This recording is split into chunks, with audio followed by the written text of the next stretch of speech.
यही धरती पे आइल बनके संत प्रभु जी। ये धरती धाम हो गई करंगा क्षेत्र जिला गाजीपुर तुलसीपुर के धरती बा। आई तनी आई आके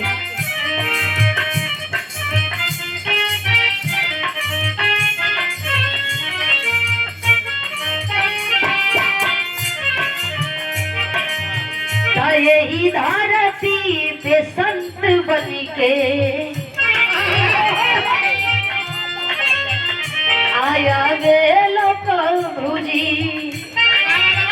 वो यही धरती पे संत बन के आया वेलो प्रभु जी।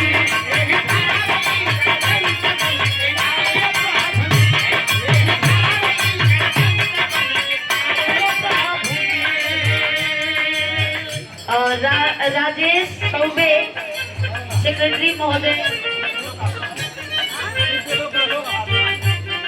लोग आश्रम से पुनः आशीर्वाद देले बनी। ये आशीर्वाद देले बनी दो से तो बहुत बहुत प्रणाम बा।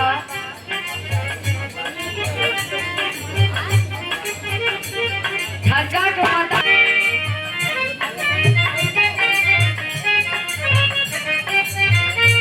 बहुत बहुत प्रणाम का। यही धरती पसंद बन के आइले प्रभु जी।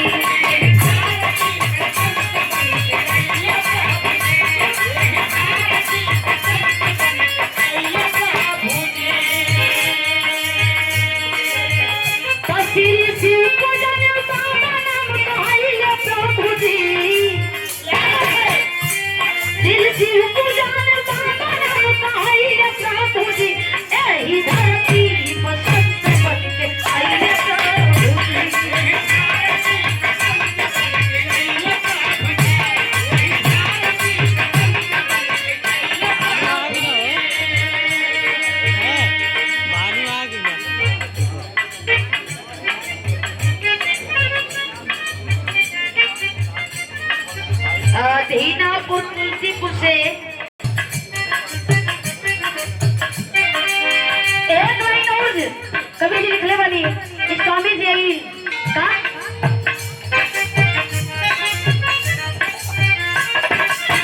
धन लहरी काशी करंडा की धरतिया। धन लहरी काशी करंडा की धरतिया।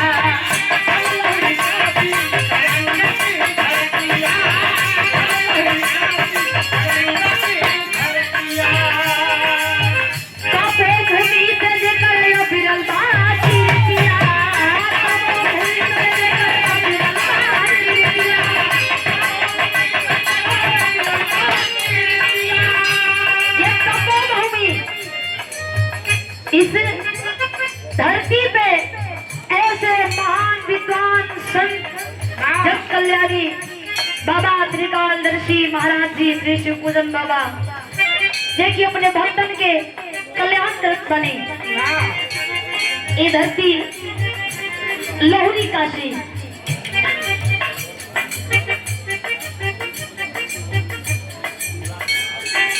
भावी को भूमि से जेकर फिरल बा।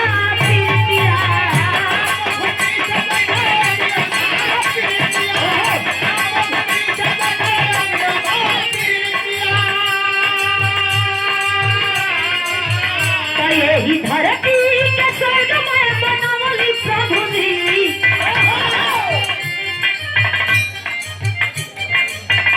देखा बड़ा ही सुंदर कोर्स करता हमारे बड़े चाचा जी हैं जो कि बड़े भैया देवालाल जी के साथ संगत करते हैं। और इतना स्वच्छ विचार, इतना उत्तम भाव और इतना स्नेह हो कि हमरा के सुने के मिल रहा कि घर में गईला पर बड़ा स्नेह मिलेला। आई हमरा पता भी चलल हम गईली वहाँ। ये नगरी तपोभूमि संत महापुरुषों की धरती। यहाँ का एक एक फूल वो चंदन से भी ऊपर है, चंदन से भी बढ़ करके है क्या। यही धरती के नैया स्वर्ग माया प्रभु जी। आज चारों तरफ ऐसा स्वर्ग में बने, स्वर्गमय बना गले बनी स्वामी जी धरती पर। और जहाँ जहाँ स्वामी जी के पैर पड़त बा उ धरती हंस उठत बा, उ धरती बोल उठत बा का एही धरती के स्वर्गमय बनावल प्रभु जी, एही धरती के स्वर्गमय बनावल प्रभु जी, एही धरती पे सत्य बन के आइले प्रभु जी,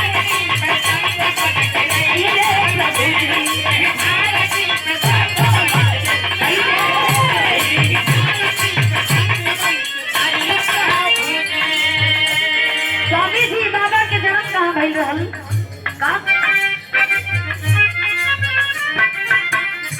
एहो उदगम कटरिया में लिहल जन्मा,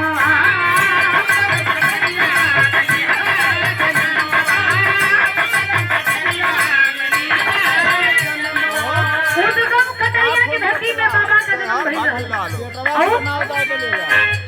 उदगम कटरिया में लिहल जन्मवा, खिलल गुलबाग माँ बसंती के चमनवा, खिलल गुलबाग माँ बसंती के चमनवा। माई बसंती जी के कोख में बाबा के जन्म भइल। उधरती उधर धाम भी खिलखिला उठल का हो बाले बनवा में करिश्मा दिखावे प्रभु जी, बाले बनवा में करिश्मा दिखावे प्रभु जी, एही धरती पे संत बन के आइले प्रभु जी,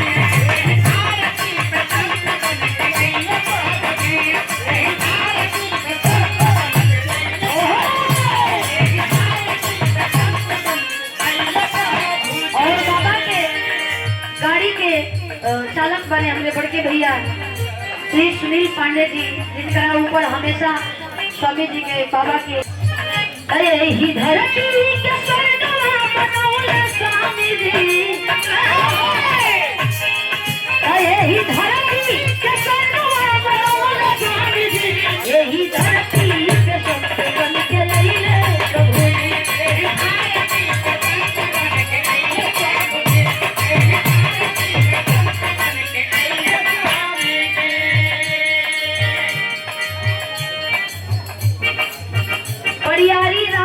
अपने गार्जियन श्री कलिका पासवान जी, आपके द्वारा ये 50 रुपए का आशीर्वाद देंगे, बहुत बहुत धन्यवाद।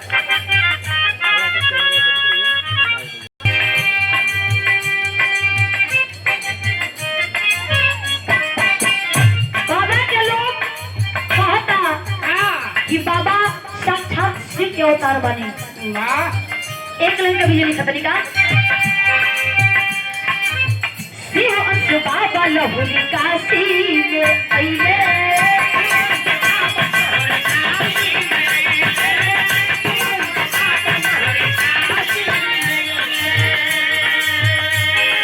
जिनकर अभिनंदन देवी देवता लोग कैले, अभिनंदन देवी देवता लोग कैले,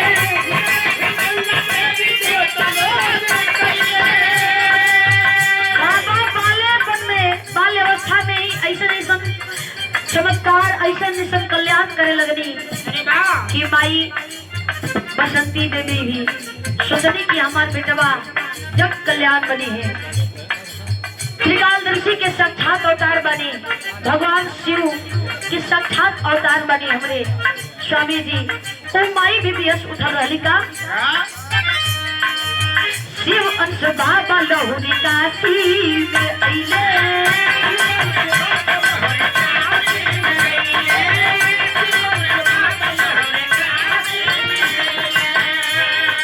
जिनकर अभिनंदन देवी देवता लोग कैले,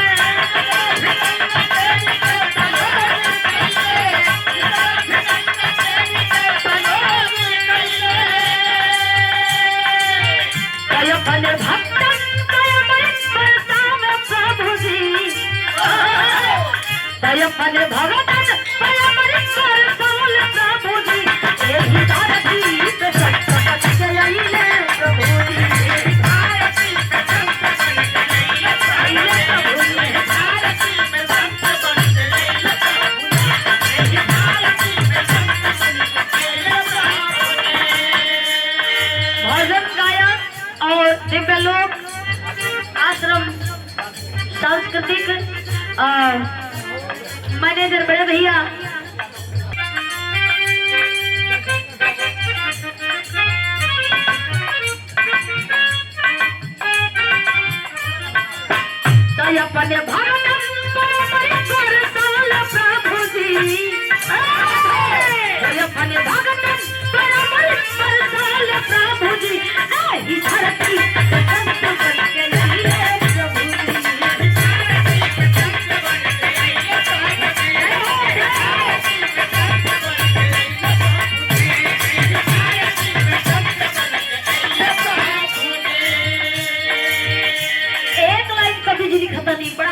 गोचर अनुरंजित महाजानी, अगमय गोचर अनुरंजित महाजानी।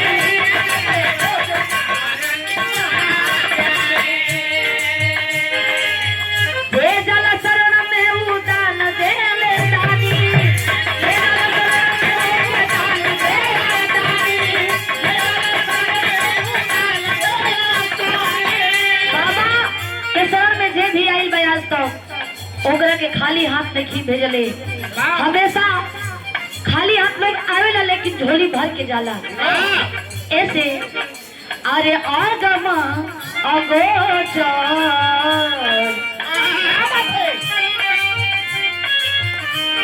आय अनुरंजित महाज्ञानी, आगमय गोचर अनुरंजित महाज्ञानी।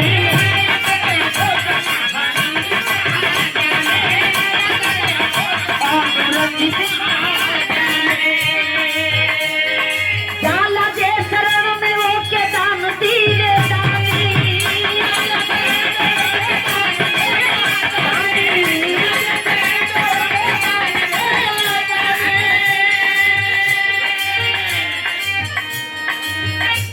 जे शरण में गई बा भैया, जे भी आई बा स्वामी जी के यहाँ बाबा के यहाँ, उनको बहुत दुखी होके देखे गई। लोग अपन दुख कष्ट लेके आवेला बाबा के अंत मन से पुकारेला सुनावेला। बाबा हर दुख हर कष्ट के हर देवेनी, दुख हरता।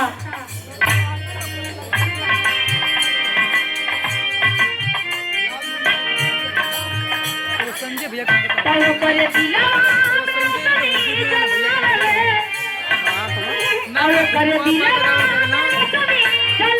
प्रभु जी, यही धरती पे संत बन के आइले प्रभु जी।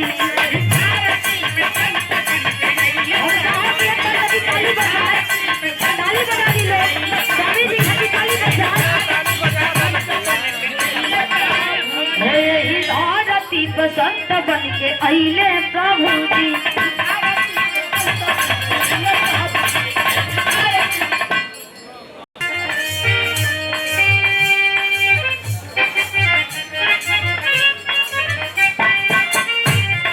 तिरुपति भी सागर जी के महिमा अपार बा,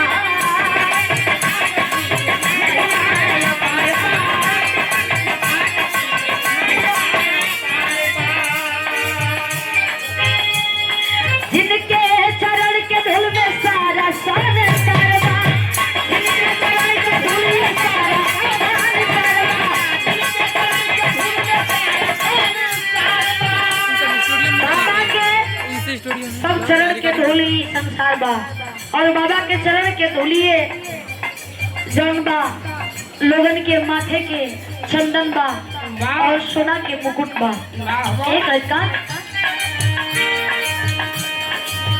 जेकर चरण के धूल में सारा संसार बा,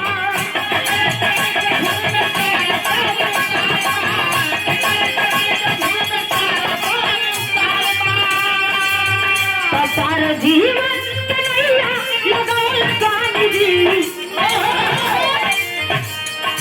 सारा जीवन कन्हैया लगौल प्रभु जी। यही धरती पे संत बन के आइले प्रभु जी, यही धरती पे संत